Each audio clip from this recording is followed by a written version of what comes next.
Welcome back dear students in geography of mobile online classes. Dear students, इस समय हम जो मॉर्फोलॉजी डिस्कस कर रहे हैं, जिसके अंतर्गत हम इस समय वोल्केनो मतलब कि ज्वालामुखी पर चर्चा कर रहे हैं और इससे संबंधित विभिन्न पक्षों को हमने देख लिया है। और वर्तमान में हम ज्वालामुखी के प्रकार, जिसमें कि दो प्रकार हमने डिवाइड किया था, एक आपके तीव्र सक्रियता की अवधि के आधार पर और जो आपका था तीव्रता के आधार पर। तो सक्रियता की अवधि जिसमें कि सक्रिय ज्वालामुखी, प्रसुप्त ज्वालामुखी और साथ ही साथ आपके शांत ज्वालामुखी, इन तीनों प्रकार को हमने देख लिया था। और जो पिछला वाला हमारा वीडियो था उसमें हमने तीव्रता के आधार पर जो आपके ज्वालामुखी हैं उनमें पिलियन तुल्य ज्वालामुखी जो सबसे ज़्यादा तीव्र है, और उसके बाद जो आपका वेसुवियस प्रकार तुल्य ज्वालामुखी था उसको देखा। तो इन दो ज्वालामुखी को हमने देख लिया है। अब जो हमारा आज का जो वीडियो का इसमें हम देखेंगे बाकी के जो आपके तीव्रता के आधार पर तीन ज्वालामुखी बचे हुए हैं, वल्केनियन ज्वालामुखी, स्ट्रोम्बोली ज्वालामुखी और हवाईयन तुल्य ज्वालामुखी। तो इन तीनों को हम देखकर आपके ये जो ज्वालामुखी प्रकार है वो कंप्लीट कर लेंगे। इसके बाद जो हमारा अगला वीडियो होगा उसमें हम देखेंगे आपके कि ज्वालामुखी का वितरण किस प्रकार से विभिन्न स्थानों पर है। चलिए, तो आज चर्चा करते हैं वल्केनियन तुल्य ज्वालामुखी, वल्केनियन टाइप वल्केनो। देखिए यहाँ पे थोड़ा सा आपको लग रहा है कि वल्कैन ये तो ज्वालामुखी का इंग्लिश शब्द है, ऐसा नहीं है। ये वल्केनियन है और ये वोल्केनो है, ठीक है। यहाँ देखिए यू है यहाँ पे, ठीक है, ध्यान रखेंगे आप कि वी के बाद ये यू है, यू एल है, न कि वी के बाद ओ एल है, ठीक है। तो ये स्पेलिंग में इसे यहाँ पे थोड़ा डिफरेंस है, इसे ध्यान रखेंगे। तो वल्केनियन तुल्य ज्वालामुखी, तो इसको हम पढ़ते हैं, आइए देखते हैं क्या है ये।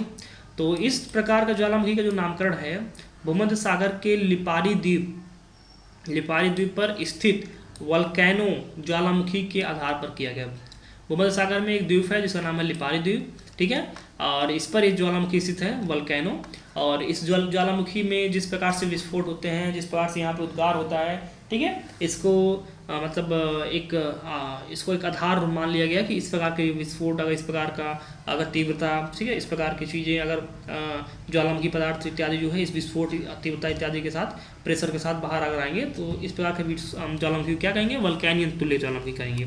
तो एक यहाँ पे इनको एक सैंपल के तौर पर इसको ले लिया इन्होंने कि जो वल्केनो है, मतलब कि जो लिपारी द्वीप पर स्थित आपका वल्केनो है, इसकी जो गुणधर्म, जो प्रॉपर्टीज़ की, जिस प्रकार से इसमें विस्फोट इत्यादि होते हैं, जो तीव्रता इसकी होती है, जितनी ऊंचाई तक ये जाता है, इस प्रकार जितने सारी इसके गुण थे वो सारे गुण को उन्होंने मतलब नोट कर लिया। नोट करके उसको मतलब एक मॉडल के तौर पे रख लिया कि अगर अब इससे मिलता जुलता कोई ज्वालामुखी में विस्फोट होगा तो उसका स्थानीय नाम कुछ भी हो, हमको अगर उसको संबोधित करना हो तो हम सीधे कर देंगे कि वल्केनो टाइप ज्वालामुखी। तो आप एक तुरंत आपके दिमाग में एक आइडिया आ जाएगा कि हाँ, वल्केनो टाइप ज्वालामुखी, इसका मतलब तीव्रता इसकी इतनी होगी, इस प्रकार से तीव्रता होगी, ऊंचाई इतनी ऊंचाई तक इसके जो चट्टानी टुकड़े इत्यादि जाते होंगे, ठीक है, विस्फोट इतना तेज होता होगा, इतना कम होता होगा। तो आपके दिमाग में तुरंत एक स्ट्रक्चर आ जाएगा। मान लीजिए 5 टाइप का हम पढ़ रहे हैं इस समय, तो पिलियन तुल्य आपने देखा, फिर वेसुवियस देखा, वल्केनी देखेंगे आप, फिर स्ट्रोम्बोली देखेंगे, हवाईयन देखेंगे।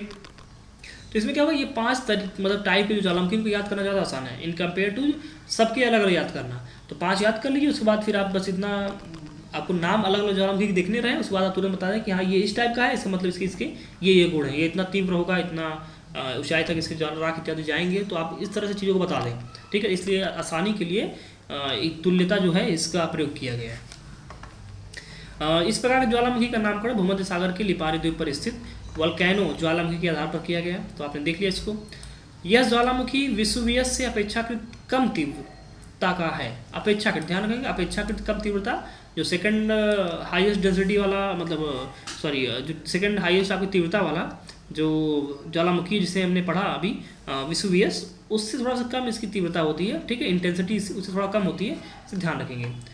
तो अब बताएं, अगर इसमें भी भयंकर विस्फोट के साथ उद्गार होता है, ठीक है, और चिपचिपा लावा नली में जम जाता है, जिसे अगले विस्फोट में तीव्र गैसों के द्वारा भयंकर आवाज के साथ तोड़कर उड़ा दिया जाता है।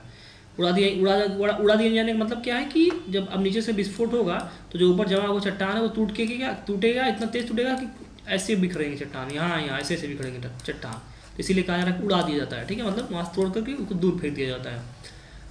यह ज्वालामुखी भी आवाज़ के साथ साथ राखों इत्यादि को भी बहुत दूर तक विस्तृत कर देता है, मतलब बहुत दूर तक राख इत्यादि जो धूलकण इत्यादि होते हैं वो चले जाते हैं इस ज्वालामुखी के विस्फोट में, ठीक है। तो इसे भी ध्यान रखेंगे। एक बार फिर से यही ब्रीफ कर लेते हैं क्या कहा जा रहा है इसमें।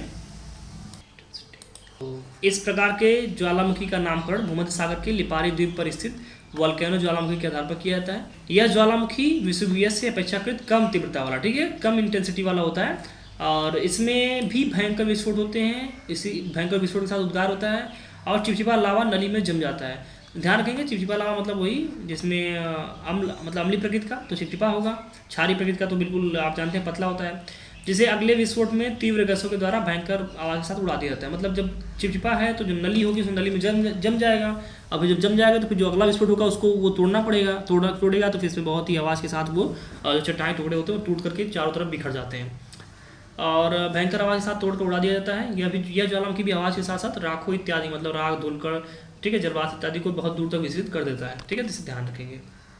तो हमने देख लिया वल्केनियन तुल्य ज्वालामुखी कौन से मतलब क्या गुणधर्म इसके होते हैं, क्या प्रॉपर्टीज है। अब बात करेंगे स्ट्रोम्बोली तुल्य ज्वालामुखी। ठीक है, Stromboli volcano, Stromboli type of volcano. तो इसमें आइए बात करते हैं कि इसमें क्या हमें अंतर दिखाई देता है। तो देखिए, अब पहले बात देखेंगे नामकरण का, बात देखेंगे कि नामकरण इसका कैसे किया गया। तो इस प्रकार के ज्वालामुखी का नामकरण भूमध्य सागर के लिपारी द्वीप पर स्थित स्ट्रोम्बोली ज्वालामुखी के आधार पर किया गया। दोनों ही लिपारी द्वीप की बात हम करें तो दोनों ही लिपारी द्वीप पर ही स्थित है। ठीक है, तो स्ट्रोम्बोली ज्वालामुखी के आधार पर किया गया। तो एक ज्वालामुखी वो जो लिपारी द्वीप पर स्थित है स्ट्रोम्बोली, इसको स्टडी किया गया, इसके तरीकों को, इसकी जो इंटेंसिटी थी उसको, इसमें जो डिस्टेंस कवर करने की जो क्षमता थी, इसके बाकी जो राख इत्यादि धूलकण इत्यादि उनको साथ में अमलगमेंट करके स्टडी किया गया और फिर कहा गया कि अभी इस प्रकार की मतलब प्रॉपर्टीज वाले जितने भी वोल्केनो होंगे उनको हम कहेंगे स्ट्रोम्बोली तुल्य ज्वालामुखी, स्ट्रोम्बोली टाइप ऑफ वोल्केनो। ठीक है, तो ध्यान रखेंगे आप। तो इस प्रकार के ज्वालामुखी का नामकरण भूमध्य सागर के लिपारी द्वीप पर स्थित स्ट्रोम्बोली ज्वालामुखी के आधार पर किया गया है।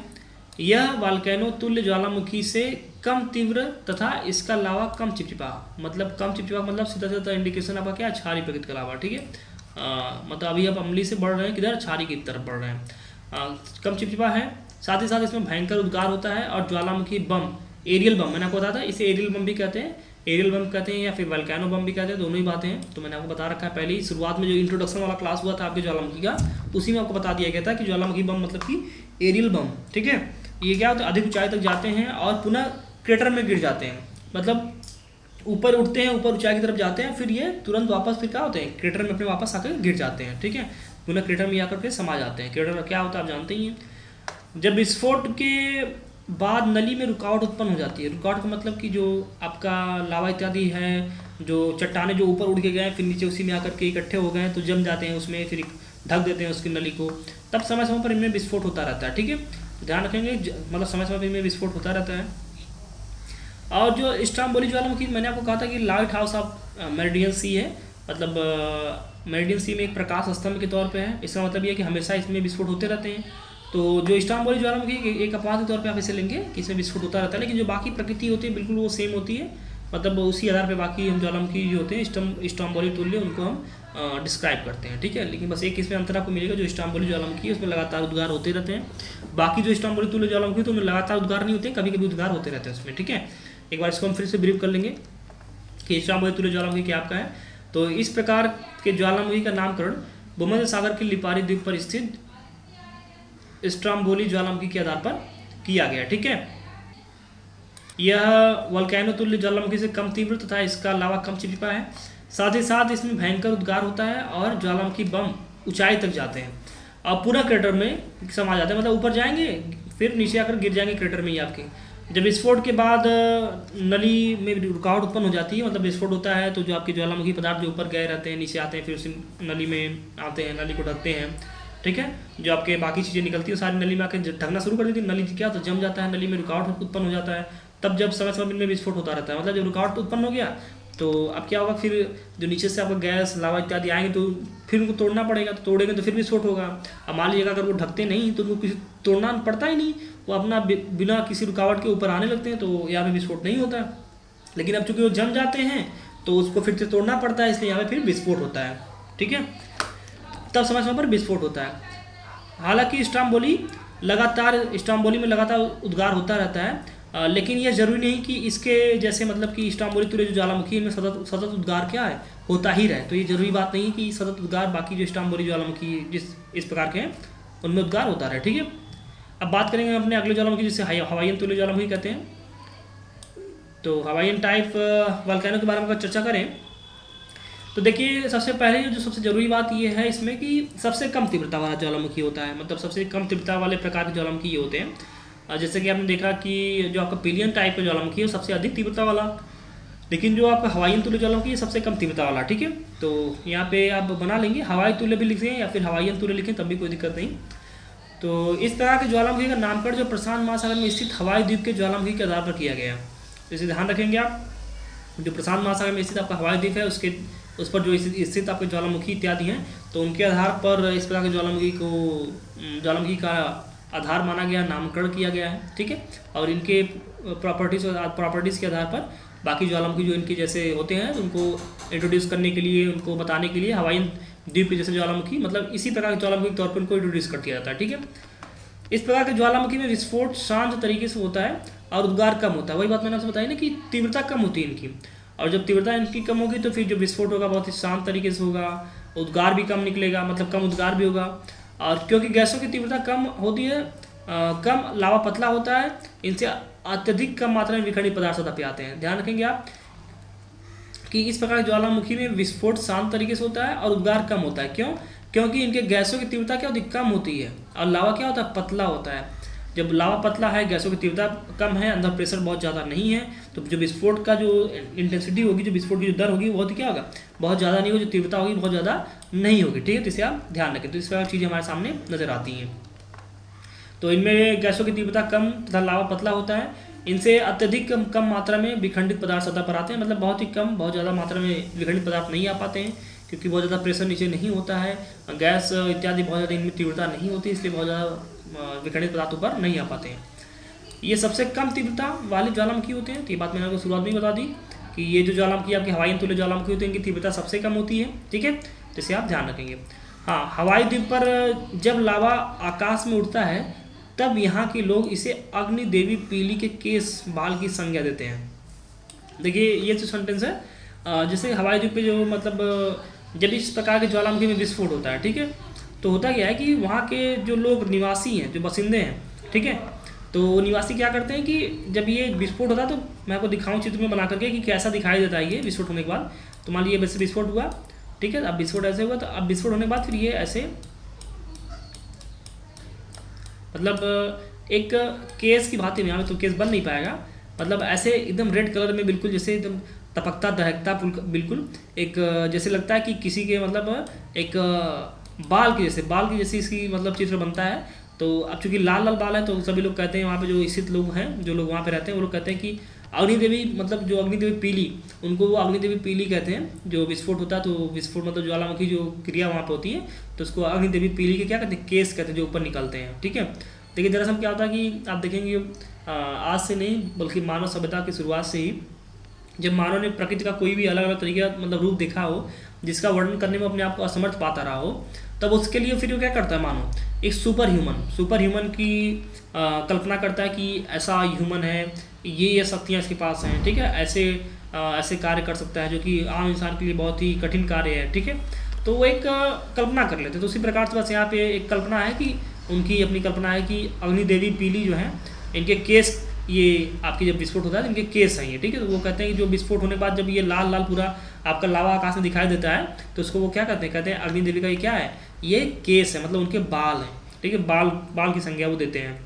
जब हम लोग पढ़ेंगे अपना प्राचीन भारत का इतिहास, जो कि मुझे उम्मीद है कि हम पढ़ेंगे उसको आपके पीटी के बाद पढ़ेंगे, और पीटी के बाद हमारे साथ पहला अप्रोच वही होगा। तो उसमें जब पढ़ेंगे तो मैं आपको वहाँ पर चर्चा करूँगा कि जब इंसान शुरुआत में वहाँ पे आए, तो उसमें फिर होता ही है कि इंसान देखेंगे हमारे जब भारत मतलब भारतीय उपमहाद्वीप में आते हैं, तो फिर यहाँ पे मतलब जो जलवायु है ना, जलवायु इस प्रकार की है कि कभी गर्मी पड़ती है, कभी बहुत ठंड पड़ती है, कभी बहुत अचानक से बारिश पड़ने लगती है। तो ये चूँकि इन सब चीज़ों से उतने अवगत थे नहीं, कभी बादल चमकने लगता है, बिजली कड़कने लगती है, तो इन सब चीज़ों के बारे में पता तो था नहीं। तो उसको एक बस दैवी ताकत के रूप में इन्होंने फिर मूर्ति मतलब एक स्वरूप, एक आकार देना शुरू कर दिया। तो उसी बता पे देखेंगे आप विभिन्न प्रकार के जो देवी देवता हैं, उनका एक मानव मस्तिष्क के आधार पर ही उनका जो है जन्म होना शुरू हो जाता है। असल में चीज़ें देखिए ऐसी ही रहती है, लेकिन अब धार्मिक विश्वास इत्यादि हैं, तो उनको भी हम अलग नहीं कर सकते। तो वो अलग चीज़ें हैं, ये अलग चीज़ें हैं, ठीक है। तो हम वहाँ पे देखेंगे चीज़ों को। चलिए, तो ये हमने देखा आपके जो अभी तक जितने भी मतलब प्रकार थे ज्वालामुखी के, उन चारों प्रकारों हम पांचों प्रकार हमने देख लिया। जैसे हमने आपके दो मतलब आधारों में बांटा था, एक तो सक्रियता की अवधि के आधार पर सक्रिय, प्रसुप्त और शांत ज्वालामुखी, और उसके बाद हमने तीव्रता की आधार पर हमने देखा था कि जो पिलियन तुल्य ज्वालामुखी है, फिर आपका जो इसके बाद हमने पढ़ा वेसुवियस तुल्य ज्वालामुखी, फिर आपका वल्केनियन ज्वालामुखी, स्ट्रोम्बोली ज्वालामुखी और फिर हवाईयन ज्वालामुखी। तो इनको भी हमने देख लिया। तो इस प्रकार से जो एक प्रकार थे आपके ज्वालामुखी के, उसको हमने कंप्लीट कर लिया यहाँ पे, ठीक है। अब जो हमारा अगला वीडियो का उसमें हम चर्चा करेंगे ज्वालामुखी का जो वितरण है, वितरण कहाँ कहाँ है, कहाँ कहाँ मिलते हैं। वितरण कंप्लीट करने के बाद फिर कुछ पॉइंटर्स बचे हुए हैं, पॉइंटर्स को हम देखेंगे। पॉइंटर्स देखने के बाद कुछ पर्वतों से संबंधित कुछ बातें हमारी रह गई हैं, तो उसको भी कवर करते हुए फिर हम आगे बढ़ेंगे, पठार इत्यादि, झील, नदी इत्यादि और हम आगे बढ़ेंगे, ठीक है। तो चलिए ठीक है। ये तो फ्रेंड्स आपका रहा ये आज का वीडियो कैसा लगा कमेंट में बताएं। इसके बाद मिलते हैं अपने अगले वीडियो में, तब तक के लिए नमस्कार।